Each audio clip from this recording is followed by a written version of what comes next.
I'm a 29-year-old guy, and this all started on a Tuesday night around 9:42 p.m. I remember the exact time because I had just finished washing the dishes, and my phone screen lit up with the clock when she leaned into me. We were sitting on my old gray couch, the one with a small tear on the left armrest, watching reruns of The Office. The air smelled faintly of garlic from the pasta I had cooked. Everything was normal until she leaned over, rested her lips near my ear, and whispered those exact words. "You're replaceable, remember that." I froze. At first I thought I misheard her. I laughed nervously and said, "What did you just say?" She smirked, not even looking away from the TV, and replied, "You heard me. Now let me back up a little. My girlfriend's name is Melissa. She's 27, works in marketing at a mid-sized firm downtown, and we'd been together for almost 3 years. We met at a friend's barbecue in St. Louis in 2021. She had these sharp green eyes, an easy laugh, and I fell for her quickly. Our relationship had ups and downs like anyone's, but we lived together, split bills evenly. $1,050 each for rent, utilities divided, groceries we alternated. We even talked about marriage once or twice, so hearing her say something so cold caught me completely off guard. I asked again, "Are you kidding me?" She finally looked at me and said, "No. I'm just saying you should never get too comfortable. There are plenty of guys out there who'd treat me better than you do." I didn't yell. I didn't throw anything. I just sat back and said quietly, "Noted. Thanks for letting me know." That must have surprised her because she rolled her eyes and muttered, "Don't be so dramatic."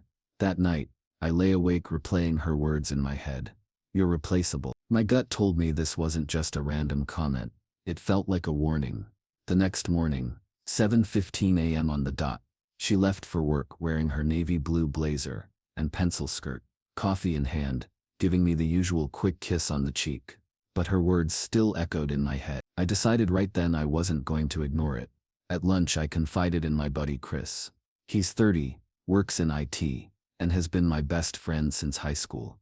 We were eating burgers at Shake Shack downtown, and I said, "Man, Melissa told me last night that I'm replaceable." He almost choked on his fries. "Dude, what the hell? Who says that?" I shrugged. "Apparently her." Chris leaned in and said, "You need to watch your back. That sounds like someone testing boundaries or already cheating." The word cheating hit me hard, but I brushed it off. Still, I couldn't shake the suspicion. That weekend, I noticed Melissa's behavior shift. She spent more time on her phone, turning the screen away when I walked by. She claimed she had extra meetings at work, coming home around 9 p.m. instead of her usual. One night she said she was out with coworkers, but when I asked who, she snapped, "Why are you interrogating me?" I started quietly observing. On Wednesday I checked our shared car's mileage. We both drove my Honda Civic since her car was in the shop. She said she only went to the office, which is 14 miles each way. But when I checked, the odometer had an extra 63 miles that didn't add up. My heart sank.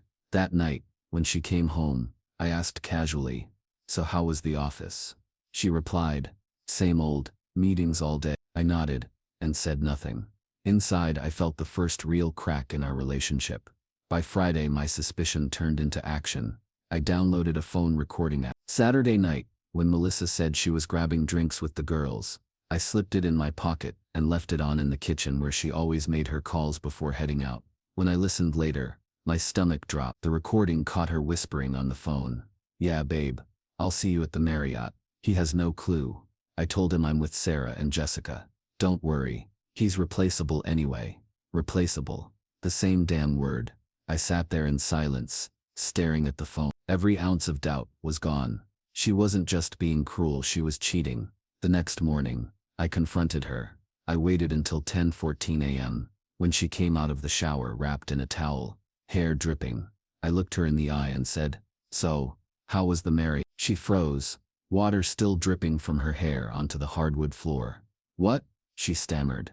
I repeated, calmly, "How was the Marriott?" She turned pale. "I don't know what you're talking about." I pulled out my phone, hit play and let her own words fill the room. Her face twisted with panic. "You're spying on me now.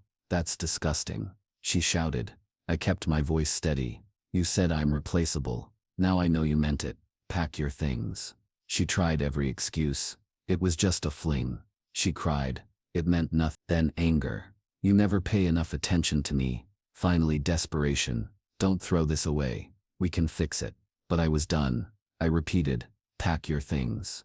She left 2 hours later with a duffel bag and tears streaming down her face. I thought that was the end. But it was only the beginning. 3 days later, at exactly 3:14 p.m. on a Wednesday, I got a call from an unknown number. It was a man's voice. Stay away from Melissa. She doesn't need you anymore. Then he hung up. My chest tightened. Now another man was involved. Not just Melissa. Someone else felt bold enough to threaten me. I called Chris right away. You're not gonna believe this, I said. He listened, then told me, you need to protect yourself. Document everything. So I did. I saved the recording. Screenshots of texts, where she said she was working late, but GPS data showed her at hotels. Even bank statements where 143 was spent at a steakhouse I knew I hadn't been to. Melissa tried reaching out too. She sent long texts at midnight, like I made a mistake. Please, we can talk. One message read, don't ruin my career by telling anyone. I'll do anything. That line made me stop cold. Why mention her career unless she knew exposure would destroy her reputation? I realized she wasn't just a cheater. She was manipulative, maybe even dangerous. The following week, I spoke with a lawyer. His name was Daniel Ross, a 42-year-old family attorney in St. Louis. I told him everything, showed him the recordings and texts. He leaned back in his chair, hands folded, and said, you've got solid evidence. If she tries to retaliate, you're protected. Keep everything. And sure enough, retaliation came.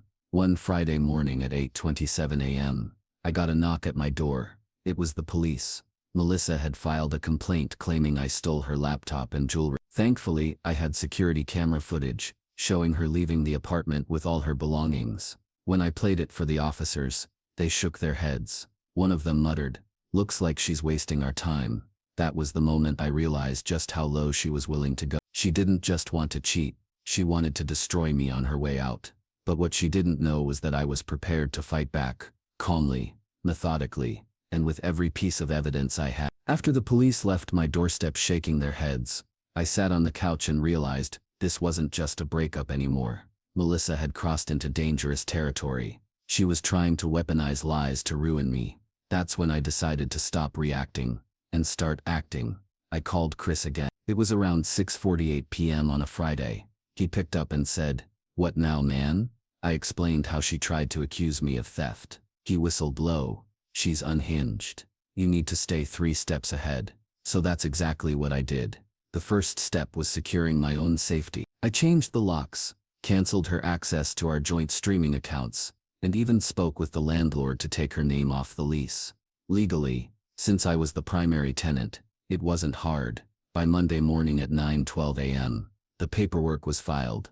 Melissa didn't take it well. At 11:04 that same morning, she showed up at my building, pounding on the door. Through the security cam on my phone, I watched her scream, you can't just erase me, I'll ruin you. I didn't open the door. I just saved the footage. Later that week, things escalated again. I got an email at work from a fake address, claiming I had been emotionally abusive and should be fired. Attached were doctored screenshots of texts supposedly from me. Problem for her was, she wasn't very good at Photoshop. The font sizes didn't match, and the timestamps were impossible, like 27:83 p.m. My HR rep actually laughed when I showed her the real, unaltered threads. Still, I saved everything. That night, I called my lawyer Daniel again. She's trying to smear me now, I told him. He replied calmly, good, let her dig her own hole. The more false claims she makes, the stronger your case becomes if you need a restraining order. And then came the twist I never expected.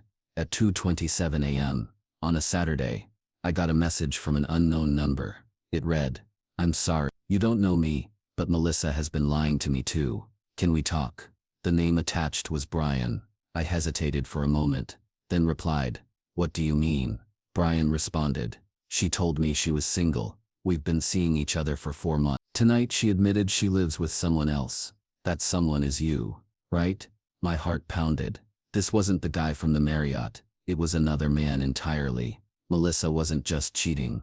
She was juggling multiple men, feeding each of us different lies. We agreed to meet the next day at a Starbucks on Olive Boulevard at 11:30 a.m. Brian turned out to be a 33-year-old construction manager, tall, broad-shouldered, with tired eyes. He looked like a man who'd been through hell. We sat down and he slid his phone across the table. "Here, read this." It was a text from Melissa. "Don't worry about him. He's replaceable. You're the only one who matters." There it was again. Replaceable. I showed him my recording, the one where she whispered to me and called him babe over the phone. His jaw tightened. So she's been playing both of us. We talked for nearly 2 hours, comparing notes. Turns out, Melissa had told him she worked late nights because she was helping her cousin with a startup. She even borrowed $2,000 from him, promising to pay it back once she got her bonus. He hadn't seen a dime. By the time we left, we were oddly united. Two strangers brought together by the same betrayal. Before leaving, Brian said, "She picked the wrong guys to mess with. Let's hold her accountable." Over the next few weeks, we worked together. I gathered my recordings, screenshots, bank statements. Brian gathered his proof of the $2,000 transfer, along with texts where she threatened to ruin his reputation if he stopped seeing her. Daniel, my lawyer, advised us to file for a restraining order. At 10 on a Thursday, we both sat in the county courthouse, side by side, presenting our evidence to the judge. Melissa walked in, looking polished, black blazer, heels, her hair perfectly straightened, but when the judge asked her about the recordings and the bank transfers, she stammered. "Those were jokes," she muttered. The judge didn't buy it. The temporary restraining order was granted immediately. She was ordered to stay 500 feet away from both of us. But Melissa wasn't done. 3 days later, Brian called me. "You're not gonna believe this. She just tried to show up at my job." Security escorted her out. He sounded both frustrated and relieved. That night, I got another late text from Melissa. "You've destroyed my life. I hope you're happy." I didn't respond. Instead, I sent everything, every screenshot, every recording to Daniel. He said, "We'll file for defamation and harassment. Let her face real consequences." Months went by. The legal process was slow, but steady. By July, Melissa had lost her job. Her employer discovered the fake harassment email she had sent to mine, traced back to her IP address. She was terminated immediately. Meanwhile, Brian sued her in small claims court for the two. With all the proof he had, the judge ruled in his favor. She was ordered to pay him back plus court fees. As for me, I focused on rebuilding. I hit the gym more, reconnected with old friends, even picked up guitar lessons again. Slowly, I felt like myself. One evening in late August, Chris and I were having beers on my balcony when he said, "Man, you handled this like a champ. Most guys would have lost it." I shrugged and replied, "She wanted me to break." I refused to give her that satisfaction. The final twist came nearly 6 months later. Out of the blue, I got a letter in the mail. It was from Melissa, handwritten, shaky penmanship. It said, "I lost everything. My job, my apartment, my friends. I thought I could control everything, but I was wrong. You were good to me, and I threw it away. If you ever cared about me, please forgive me." I folded the letter, placed it back in the envelope, and slid it into a drawer. I didn't respond. Forgiveness is one thing, but reconciliation, never. These days, life is calm. I moved into a new place, closer to work, with a big kitchen and sunlight streaming in every morning. I even started dating again, though cautiously. I tell anyone I meet up front, honesty is non-negotiable. Melissa, last I heard, she moved back in with her parents in Illinois. She keeps a low profile now. No job updates, no flashy posts, just silence.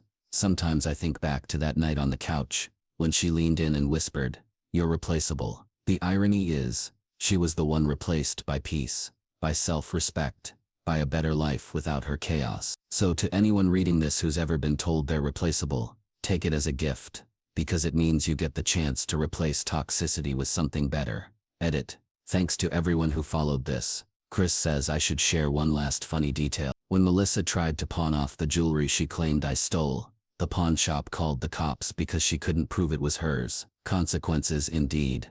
P.S. Melissa, if you ever stumble across this story, you were right. I am replaceable, and I replaced you with happiness.